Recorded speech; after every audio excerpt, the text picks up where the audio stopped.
मान्छेलाई कन्फिडेन्ट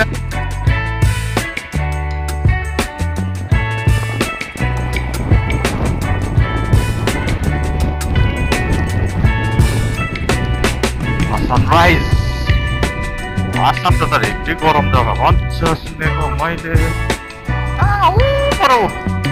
बाटा यहाँ भिरको छ एकजना कुद्नु नमा म त अगाडि गएर कुद्छु होला हौ यो पाराले तेल त सबै खाइदियो हिजोको दिन दामी कुद्नु पायो हो मैले दामीले कस्तो लागेको थियो तर मैले चेक त हुनु सक्दैन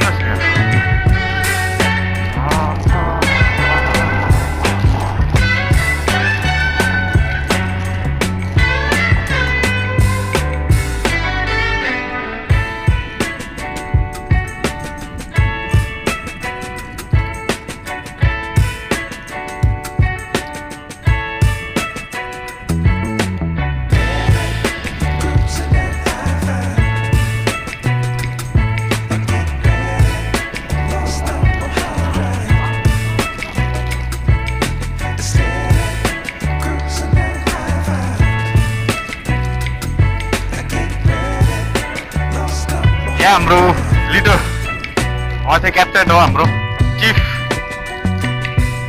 चिफको 650 हो मेरो 440 अरू त सब 350 छ होइन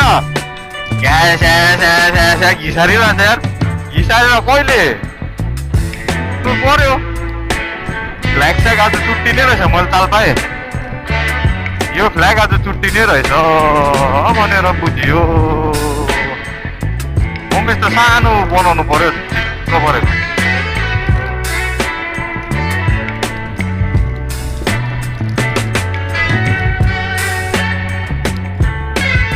लाइफ इज प्रिसियस रे हामी आसाम पसिसकेको हो भालेबुङ भनेर भालेबुङ त अरुणाचलमा चाहिँ भालेबुङ भन्दो रहेछ त्यो एरियालाई तर यता आसामपट्टिबाट चाहिँ के याद छैन त्यो चाहिँ आसाम र अरुणाचलको चाहिँ बोर्डर रहेछ क्या बोर्डर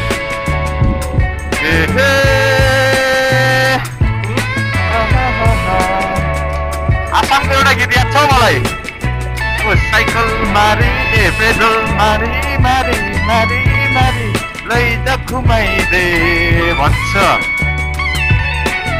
एउटा गीत छ क्या त्यो आसामिजको अहिले भरे फ्ल्याग झरेको रे पछाडिबाट कसरी टिपेर ल्याइदियो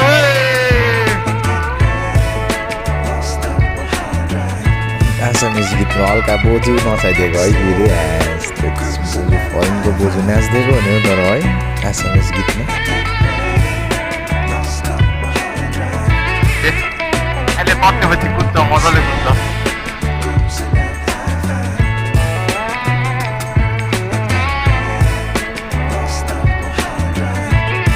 इन्डिकेटर भाँचिदिएछ नि आसाम भालो लागिसे साई खासी राम्रो यहाँ चाहिँ घोडागाडी आज र चल्दो रहेछ र ए घोडागाडी यो तान्ने गाडी फ्ल्याग जुन राख्थेँ नि त मैले त्यो फ्ल्यागको त्यो उयो लट्ठीले चाहिँ मेरो इन्डिकेटर भाँचिदिएछ अन्त इन्डिकेटर यसो हेर्दाखेरि त जोड्ने खालको नै त्यो प्लास्टिक अब त्यो प्लास्टिकै हुन्छ तर त्यो भक्क फुटेको चाहिँ होइन अन्त जोड्ने खालको थियो अन्त हल्का त्यहाँनिर गइकन जनता ग्यारेजमा गइकन जोडिदिइहाल्यो 0 रुपियाँमा इन्डिकेटर जस्तोको त्यस्तै बनाइदिएँ दामी है हेर्नुहोस् न हाम्रो यो भ्यू अनौठो खालको भ्यू है यो अहिले भने चाहिँ हामी आसामको हाइवे जाँदैछु यो आसामदेखि अरुणाचल जाने बाटो यो चाहिँ अर्कै बाटो हो अस्ति छिर्ने हामी अर्कै बाटो अस्ति छिरेर अर्कै जग्गा निक्ल्यो यहाँबाट फेरि अर्कै जग्गा जान्छ हो पुरा रहेछ बाटो तर अरुणाचल इस्ट वेस्टहरू गर्नुको लागि तर आसाम जानै पर्छ जस्तो लाग्यो म्यापले चाहिँ हामीलाई यही देखायो अन्त त्यहाँपछि यही बाटो गएको हामी हो म्यापको भरोसामा हिँडेको तर जहाँ पनि गयो हामी अहिलेसम्म सही देखाउँछ फेरि कोही बेला त म्यापले फेरि घुमाइ गर्छ सायद तपाईँहरूलाई पनि यादै होला होइन बाटो चाहिँ तर दामी थियो दामी स्याडिज राइड गर्ने लाइकको बाटो होइन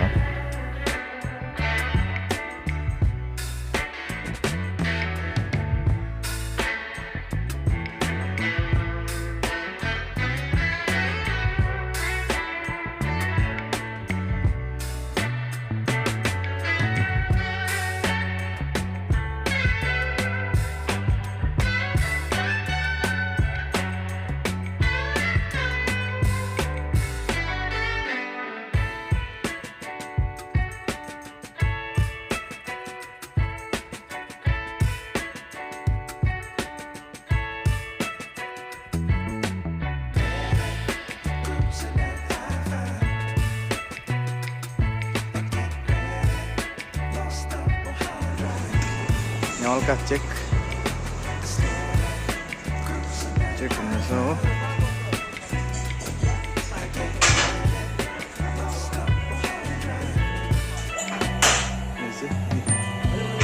यो चाहिँ उहाँको बाइक हो। तपाईँको नाम के हो?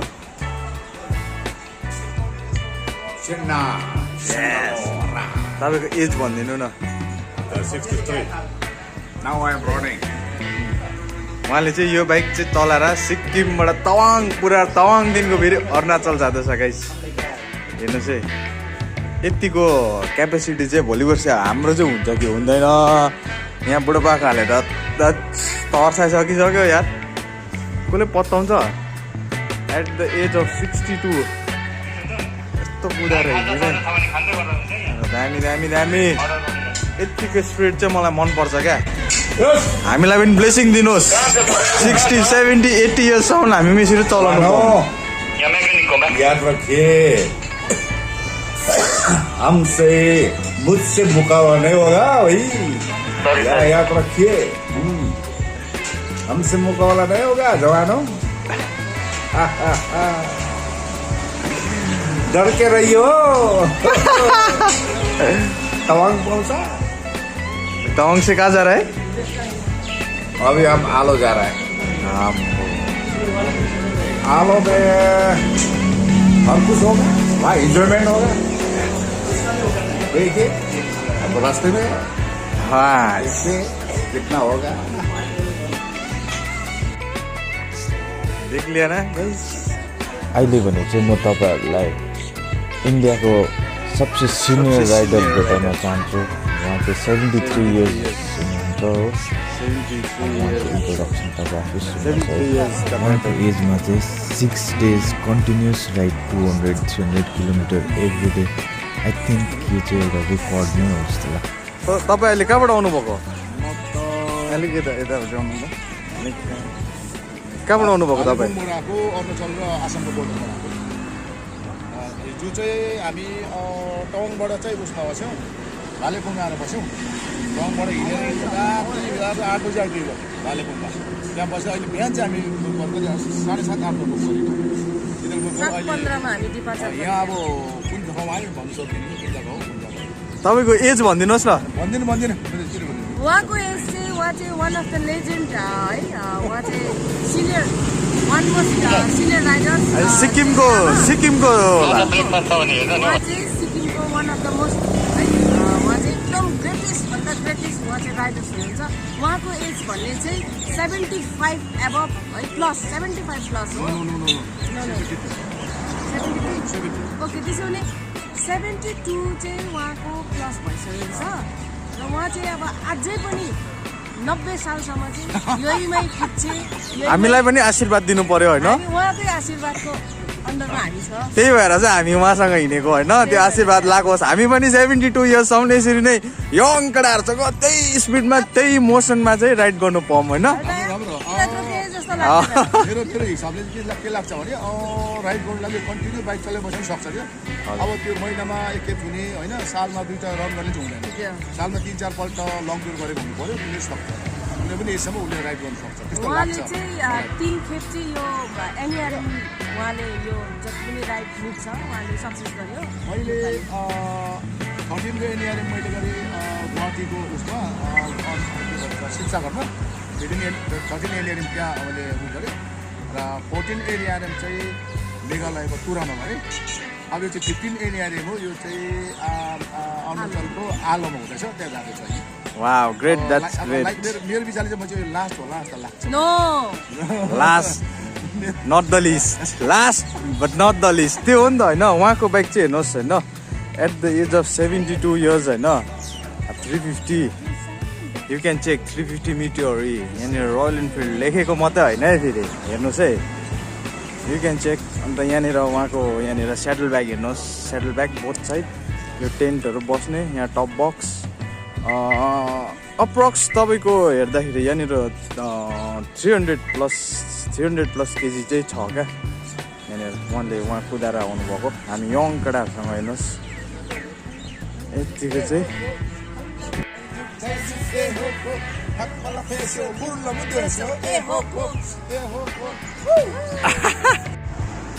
चाहिँ यहाँ अहिले जनता ग्यारेजमा आइपुग्यो हो अन्त यहाँनिर हाम्रो सब बाइकहरूको लागि यहाँनिर भाइहरूले हावाहरू चेक गरिदिँदैछ हावा कसको मोबिलहरू चेन्ज गर्नु थियो गरिदियो होइन यो भाइ चाहिँ ओनर रहेछ यहाँको हेर्नुहोस् हाम्रो बाइक वी आर रेडी सब रेडी छ होइन अब चाहिँ हामी निक्लिनु आँटेको आलोको लागि यहाँ हाम्रो आगोहरू हो दोकान चाहिँ यहाँ छ आज त तर मेला लाग्यो यहाँनिर अन्त यता हाम्रो सिनियर राइडरको नाम भने चाहिँ सबको प्यारो नाम जोजो सबले जोजो भन्नुहुन्छ चिनिहाल्नुहुन्छ सबले अहिले भने चाहिँ हाम्रो सिनियर राइडरले भनिदिइहाल्नु भयो मान्छे आइपुग्यो हेर्नुहोस् यस्तो राति हो यहाँनिर पनि फेरि मेला लागिहाल्छ जहाँ बाइक ग्रुप देख्यो त्यही मान्छेहरू हुन्छ साइनिङ अफ यो डिएमएल राइड्स